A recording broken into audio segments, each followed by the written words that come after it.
Finance. Everyone's heard of it, but what is it exactly? So, finance is a really broad subject, but it can be broken down into pretty much getting the most out of your money while minimizing risk. So, compared to accounting or something else, finance isn't as straightforward in textbook. With accounting, for example, you have a set of rules that you follow, and you just, cha-ching, cha-ching, go through the motions, follow the rules, and get the job done. But finance, you have to learn a very specific set of skills, and then you have to apply those skills in a non-uniform kind of way at most of the time. So you try to make the best decisions with the information that you have. You're well informed, but part of it's still luck. Part of it's still like kind of magical. So nothing's set in stone, and that's kind of exciting because almost anything can happen, but most of the time you're doing something that has a reason.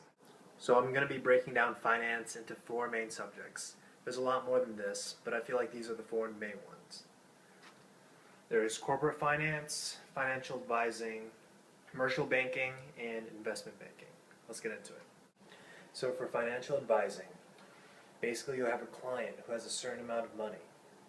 And what you're trying to do is allocate his money depending on how much risk he's willing to take on and put it into bonds, stocks, and securities and give him the best return for his money. So, for example, if he wants to put a certain amount of money into his retirement or his savings, and let's say his investments. Your job as a financial advisor is to help him put however much money he wants into each category and give him the best profits possible. So you can do this through stocks, bonds, securities, and other things that you trade. And here we have Tim, who was a commercial banker at Bank of the West. Thank you, Bolin. So the role of a commercial banker is pretty simple, and basically it's to provide financial services for community businesses and small businesses for a variety of purposes.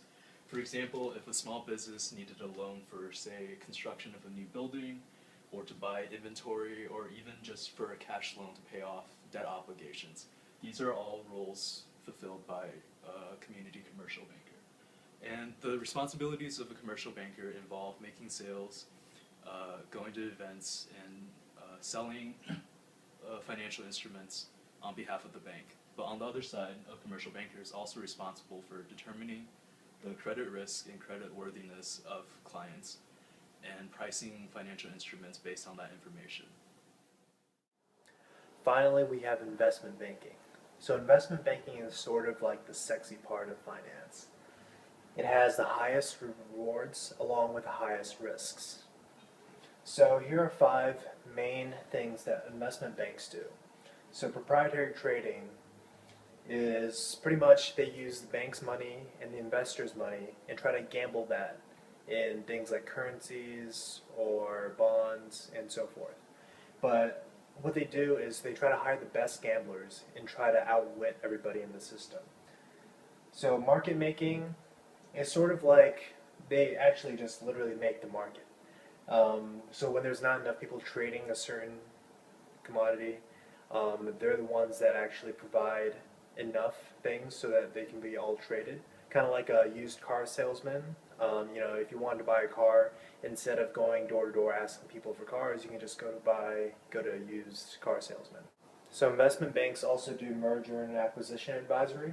They also do corporate events, and they do structured products. Structured products are, for example, a bank will say, give us your money. In 2 years, we'll either earn a certain percent of profit on your money, or at the very least, we'll give your money back. So they kind of present a product and they try to sell it to you. Some of the things that interest me about finance were that there isn't simply one type of finance. There's many different types. There's investment banking, there's individual family finances, and it just really gives you a variety of choices to look at in the industry. And you can pretty much find what suits you. If you want to work with big companies, investment banking could be the one you're looking at, or if you want to help families achieve goals like for retirement or college planning, then that's another option. Another thing that I really liked about finance was that there's new problems every day. You don't really have a monotonous job because it's always changing. Your clients are always, you're dealing with many different types of clients who want to achieve different types of things. Plus, the markets are always changing and different stocks and are always moving around. Every day you come in and something's new.